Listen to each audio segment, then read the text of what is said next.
Alors, les actions de l'équipe de bénévoles du CA. Donc, nous avons eu 6 réunions de CA en présentiel, 27 réunions en Zoom, et je n'ai pas compté toutes les autres réunions informelles. En Zoom, c'est bien le Zoom, mais finalement, on se rend compte qu'on travaille beaucoup plus. Et puis, Alexandre, tu as été... Oui, j'ai été élu au Conseil national de l'Alliance Maladira. C'est un conseil d'administration, si vous voulez. Donc, je suis amené à venir régulièrement, puisqu'on est sur la plateforme Maladira, qui héberge les bureaux de l'Alliance Maladira. Donc, on travaille régulièrement dans cette salle. L'objectif, là, c'est de prendre un peu de hauteur, de ne pas traiter que les sujets de CMT France, mais d'aller œuvrer dans l'intérêt des Maladira en général. Donc là, on représente une population de 3 millions de personnes en France. Et l'idée, c'est d'aller faire évoluer nos droits, une meilleure reconnaissance du handicap, travailler sur l'inclusion dans des dossiers un peu plus globaux, mais c'est bien parce qu'on va pouvoir toucher aussi et atteindre les décideurs. L'exemple concret, j'ai travaillé sur le plan Maladira numéro 4, donc qui va dicter les axes stratégiques, sur quoi il va falloir qu'on travaille sur les 5 ans à venir avec le gouvernement. Et l'argent, le budget nécessaire pour aider à améliorer la condition des personnes atteintes de maladies rares.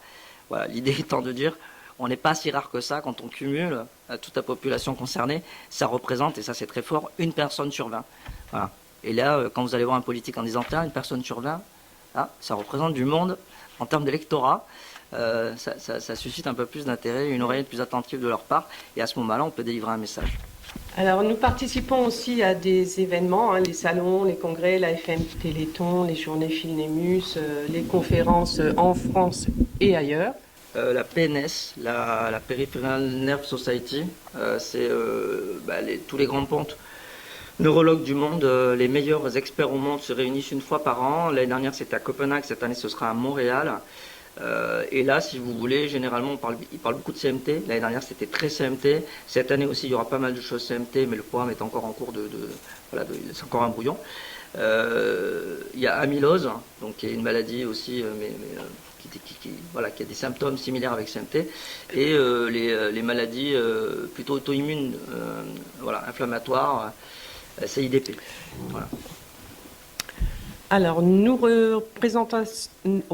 représentation auprès des professionnels de santé, les permanences dans les hôpitaux. À Rothschild, ici, il y a une permanence. Dans les commissions d'usagers, vous savez, la MDPH, les CDPH, tout ça, on a des personnes qui représentent. Un travail avec les filières de santé, en particulier vraiment Philnémus, c'est très important. Les chercheurs et labos pour des pistes thérapeutiques. Nous créons aussi des brochures et des animations. Vous pourrez, en tout cas pour les animations, les trouver sur la chaîne YouTube de CMT France. Et nous organisons les congrès. Alors, l'action dans les délégations. En janvier, c'est Yvette Ritchie, en PACA, qui était invitée à un spectacle organisé par Daniel Santiago, film Le combat de la vie. Et Hypnose ont permis à Daniel de remettre un chèque de 2 000 € à CMT France. Daniel Santiago est vraiment quelqu'un qui nous aide beaucoup avec le combat de la vie. Sandrine Versini et Alexandre Ouillot ont organisé une rencontre à Toulouse qui a rassemblé une trentaine d'adhérents et autres en partenariat avec l'AFM et une médecin MPR. C'est toujours drôle de dire une médecin. Anne Delors, donc déléguée de Normandie, elle a fait une rencontre qui a réuni à Caen une vingtaine d'adhérents. En mars, Bernadette a présenté l'assaut et la maladie auprès de futurs professionnels médico-sociaux. C'est bien aussi de les impliquer, on en a besoin. En avril, Alexandre et Sandrine ont assisté au cross du collège du COSAD, organisé en faveur de CMT France. Les enfants ont récolté 3 840 € pour CMT France. Laura Saman a organisé une rencontre pour les adhérents de la région Rhône-Alpes. À cette occasion, Flavie Le Sobre, une sportive atteinte de la CMT, a remis un chèque de 1 000 € suite à des dons récoltés lors d'un semi-marathon à Annecy. Il paraît que Bernadette Vuchet a eu très froid ce jour-là. Elle s'en souvient encore. juin. Donc, Michaela Attier et Michel Lajoie, délégués CMT France, ont organisé une rencontre à Rothschild à Paris en collaboration avec le service régional d'Île-de-France de la FM Téléthon. En juin 2023, encore Yvette et le principal du collège, Philippe Didelet, ont organisé une journée de sensibilisation sur le handicap au collège de Védène grâce à un de nos adhérents, Patrice Herbin, qui fait beaucoup, qui est aussi bénévole à la FM Téléthon. Yvette Ritchie a distribué des BD Timéo aux élèves. Et du coup, elle a eu l'idée d'organiser un concours de pétanque avec Daniel Olivieri.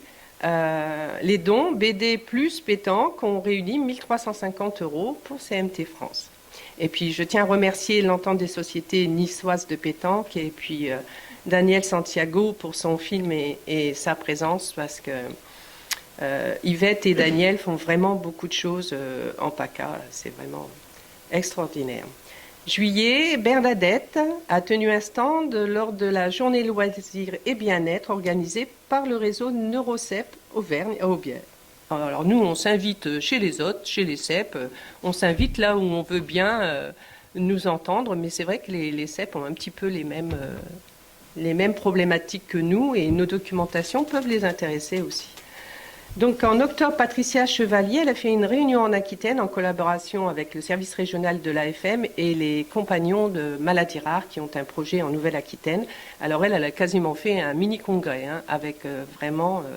c'était très intéressant tout ce qu'elle a fait, que je ne peux pas tout déployer ici car sinon cet après-midi, on serait encore là.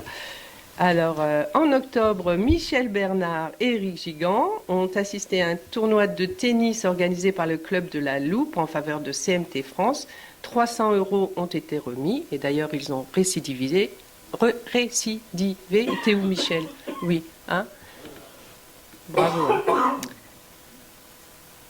Et puis, nous avons fait la marche des maladies rares. Alors, il y avait moi, Alexandre, Hélène Guérino, Anne Delors, Michel Lajoie et des adhérents CMT France aussi. Nous avons marché, bon, je crois que les adhérents CMT France. Et puis Marc, oui, il y a Marc. Il y a Marc aussi qui était. On a fait beaucoup de trajets ensemble d'ailleurs, sous une pluie battante. Voilà. Et nous avons terminé sur le plateau du Téléthon. Avec nos petites pancartes, notre petite pancarte, Charcot Marie tous. Et ça a été vraiment une soirée extraordinaire qui s'est terminée à 1h du matin dans le bus en rentrant. Bon, belle journée, hein. Belle journée, c'était... Oui. C'était dur.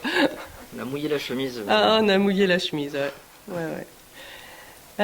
Ensuite, la journée régionale des familles de la FM Téléthon. Donc, c'est Laura qui, elle, a fait carrément un stand le jour de... Ce qui est rare quand même, habituellement.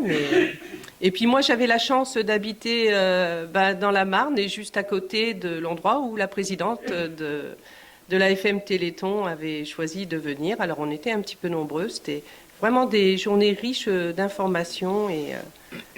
C'est très bien d'y aller aussi parce que il y avait plein d'activités à côté pour pouvoir comprendre certaines choses, y compris sur le matériel. Alors le concours de l'affiche CMT, comme vous le savez, en juillet dernier, nous avons eu, grâce à Deco, qui nous a fait... don de 1100 affiches dans toute la France. Alors, je sais qu'il y a beaucoup de personnes qui m'ont dit « Oui, mais il n'y en avait pas chez moi. » Ben non, c'était que 1100. Donc, sur cette affiche qui était assez parlante, mais qui a fait parler d'elle, parce qu'il y a des gens qui ne s'y sont pas reconnus. Et les 3 personnes qui sont sur cette affiche, c'est une maman CMT avec sa fille et sa propre maman, qui est photographe, et j'avais adoré la forme des petits singes. C'est vrai qu'on ne nous voit pas beaucoup, on ne nous reconnaît pas et on ne comprend pas trop nos souffrances. Et du coup, on avait fait un concours photo Et c'est Laetitia Carioldi qui est une adhérente et des adhérents, toute la famille, de longue date. Donc c'est un tirage au sort. C'est elle qui a gagné un an gratuit d'adhésion. Il faut qu'elle me rappelle que c'est la valeur du... On me rappelle le chiffre, je ne sais plus combien c'est plus de 20 000 euros, non offert par Justice Déco. Ouais. C'est... Ouais. Ouais. Mais bon, la première on dira fois... 20 000. Hein. Mais la première fois qu'on l'a faite, c'était le double. Donc on avait eu 42 000. Mais là, bon, les temps sont durs.